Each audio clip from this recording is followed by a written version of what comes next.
Olá, meu nome é Alexandre Guarimaia e esta é a aula de revisão de regressão linear múltipla. O objetivo é apresentar modelos econométricos para uma variável dependente y como uma função de uma ou mais variáveis independentes x. O método utilizado para estimar esses modelos será o mínimos quadrados ordinários, ou MQO. Após estimar os modelos, apresentarei as principais estatísticas para análise da significância e qualidade do ajuste obtido. A análise de regressão linear assume que uma variável dependente y, a produção agrícola, por exemplo, seja definida por uma função linear de uma ou mais variáveis independentes x, a quantidade de fertilizante empregada, por exemplo. Essa figura representa o caso de uma regressão linear simples, com apenas uma variável independente. Mas os conceitos podem ser facilmente extrapolados para o caso de uma regressão múltipla, com duas ou mais variáveis independentes. Os círculos em laranja representam os valores de y e x observados em uma população hipotética. A reta vermelha representa a função de x, α mais beta(x), para a esperança condicional de y dados os valores de x. Por exemplo, para cada quantidade de fertilizante xi, eu terei uma esperança condicional da produção, esperança de y dado xi, representada na figura pela reta vermelha. O erro de previsão E representa a variação em y que não é explicada pelas variáveis independentes, ou seja, a diferença entre o valor observado de y e sua esperança condicionada aos seus valores de x. Por exemplo, uma produção y que estaria acima do valor esperado para a quantidade de fertilizante empregada, pois o estabelecimento presenciou condições climáticas mais favoráveis para a produção no ano. A forma linear de relacionamento entre y e x na população pode ser facilmente estendida para o conjunto de dados de uma amostra. Os parâmetros α e beta da função de regressão populacional passam agora a ser denominados de estimadores, representados pelo α e beta chapéu. O erro E da função de regressão populacional passa agora a ser representado pelo resíduo E chapéu. A reta de regressão, que na população representava a esperança condicional de y, agora representa os valores previstos de y. Definida a forma de relacionamento na população e a equivalente função de regressão amostral, o próximo passo é estimar os valores dos parâmetros α e beta.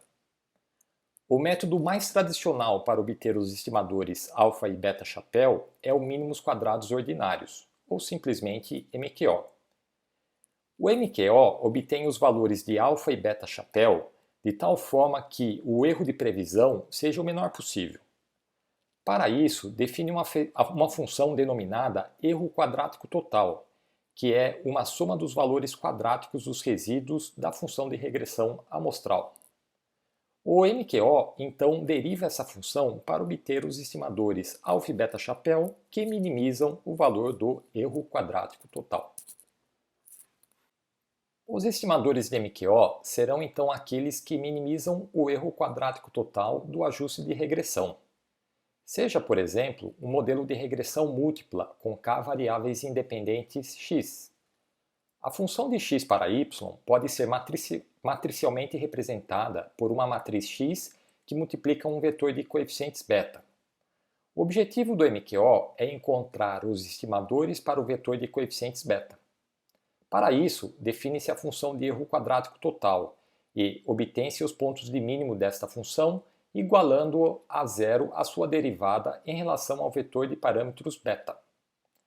Com um pouco de desenvolvimento algébrico, chega a equação para obter o vetor de estimadores de MQO, dada pela inversa do produto das matrizes x' e x, multiplicado pelo produto das matrizes x' e y. Essa equação será a mesma para todos os estimadores obtidos por MQO. O que muda são os valores das matrizes x e y.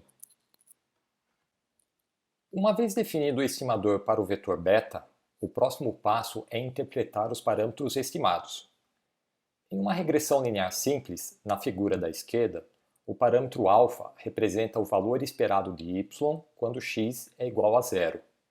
Por exemplo, a produção agrícola esperada quando o produtor não empregar fertilizante.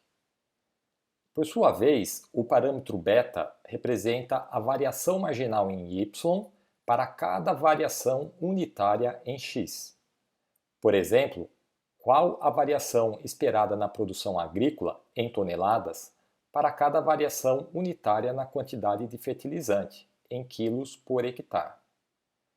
A figura da direita representa o caso de uma regressão múltipla com duas variáveis independentes, x1 e x2. Nesse caso, o parâmetro alfa é o valor esperado de y quando x1 e x2 forem simultaneamente iguais a zero. Por exemplo, a produção agrícola esperada quando tanto a temperatura média x1 e a quantidade de fertilizante x2 forem iguais a zero. Importante destacar que o parâmetro alfa nem sempre possui interpretação econômica. Por exemplo, pode ser pouco factível observar uma produção agrícola com uma temperatura média de 0 graus Celsius. Os parâmetros beta são usualmente o interesse central da análise de regressão. Neste exemplo, o parâmetro beta1 representa a variação marginal em y para cada variação unitária em x1, mantendo-se x2 constante. Por exemplo, qual seria a variação esperada na produção agrícola y para cada aumento de 1 grau Celsius na temperatura média x1, mantendo-se constante a quantidade de fertilizante x2 adotada na produção. Analogamente, o parâmetro beta2 representa a variação marginal em y para cada variação unitária em x2, mantendo-se x1 constante. Por exemplo, qual seria a variação esperada na produção agrícola y caso a quantidade de fertilizante x2 aumentasse em 1 kg por hectare e a temperatura média x1 mantivesse constante? Um passo importante da análise de regressão é a inferência dos coeficientes. Eu posso, por exemplo, testar hipóteses sobre os valores dos parâmetros beta na população a partir de estimativas obtidas pelo beta-chapéu na amostra. A inferência leva em conta que as estimativas obtidas para a função de regressão amostral não serão necessariamente iguais aos parâmetros da população. Há uma variabilidade que deriva do processo de seleção aleatória das observações na amostra. Por exemplo, uma população de 10 observações, representada pelas estrelas verdes nas figuras, pode gerar inúmeras amostras aleatórias de 5 observações. Se eu selecionasse a amostra à esquerda, representada pelas estrelas azuis, a função ajustada na amostra diferiria em certa magnitude da função de regressão populacional.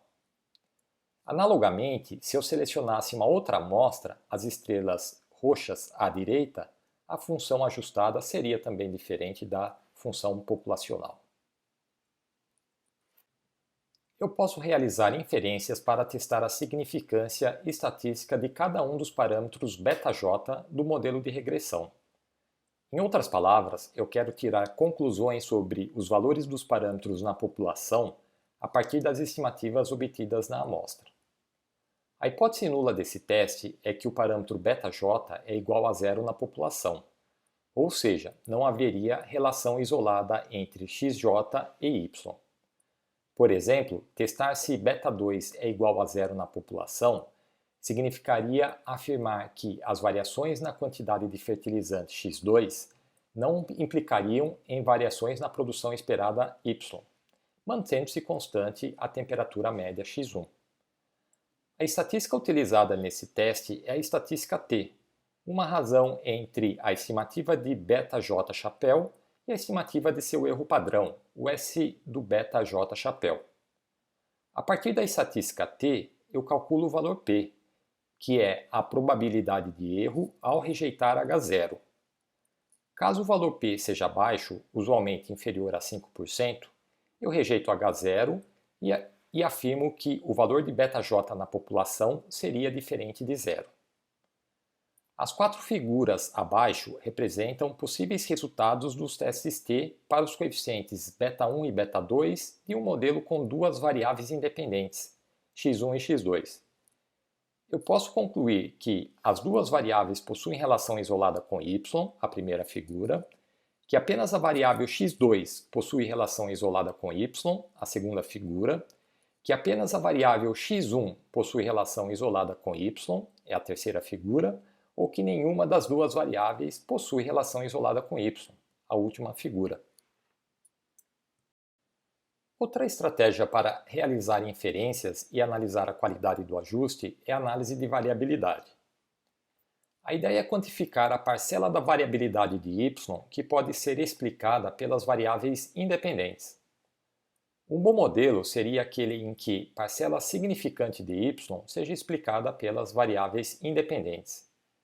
Por exemplo, em um modelo para a produção y com duas variáveis independentes x1, temperatura média, e x2, fertilizante, eu terei uma parcela da variabilidade da produção que seria explicada isoladamente pela temperatura, a área azul, uma parcela que seria explicada isoladamente pela quantidade de fertilizante x2, a área verde, e uma parcela que seria explicada conjuntamente pelas variáveis x1 e x2, a área laranja.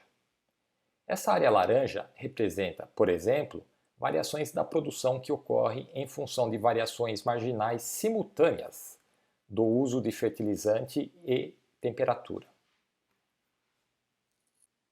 As estatísticas denominadas de soma dos quadrados decompõem a variabilidade total de y, denominada de soma total dos quadrados, em duas parcelas. A parcela explicada pelas variáveis independentes, denominada de soma dos quadrados da regressão, e a parcela não explicada pelas variáveis independentes, denominada de soma dos quadrados dos resíduos. A soma total dos quadrados representa a distância dos valores observados de y em relação à média de y. É a distância laranja na figura à esquerda e a área laranja nas figuras à direita. A soma dos quadrados da regressão representa a distância da reta ajustada pelos valores de x em relação à média de y. É a distância vermelha na figura à esquerda e a área vermelha nas figuras à direita. A soma dos quadrados dos resíduos, que é a diferença entre a soma total dos quadrados e a soma dos quadrados da regressão, representa a distância dos valores observados de y em relação à reta ajustada. É a distância roxa na figura à esquerda e a área roxa nas figuras à direita. A partir da soma dos quadrados, eu posso calcular o coeficiente de determinação, ou R2. O R2 é uma medida simples e intuitiva da qualidade do ajuste.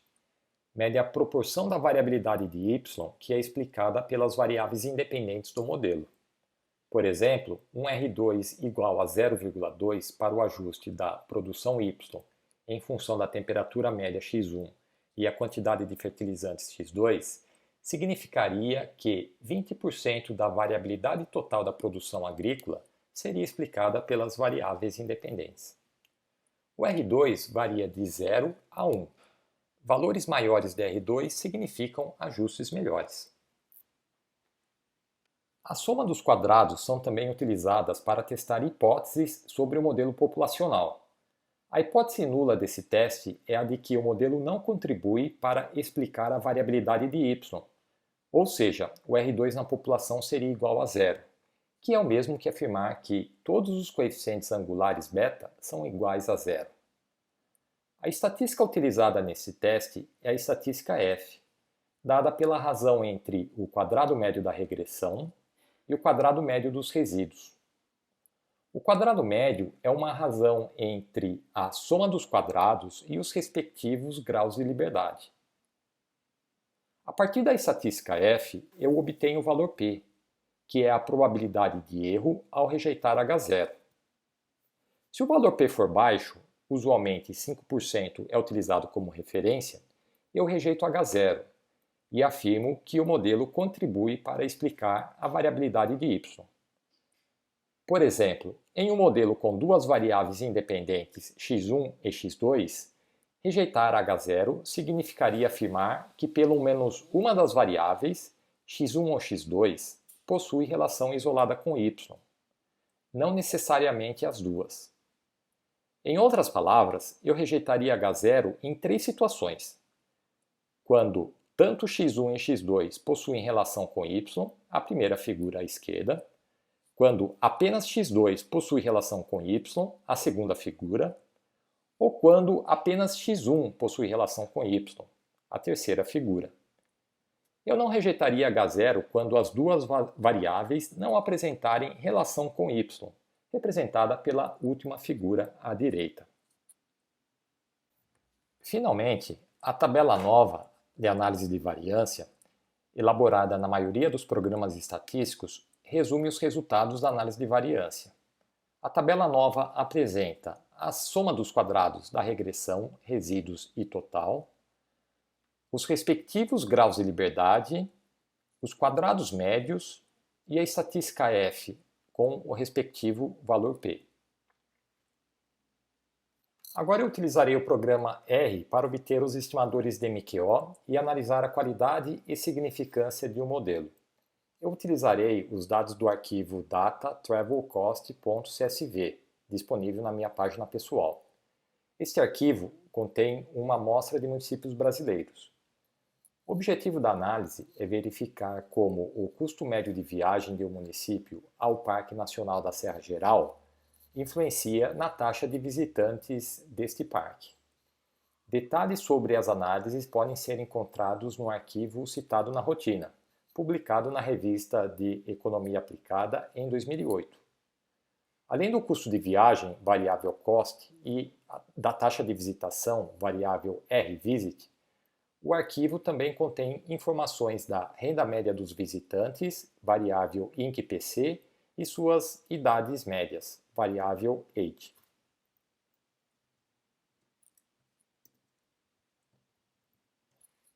Primeiro, eu ajustarei um modelo de regressão linear simples para a taxa de visitação como uma função linear do custo de viagem.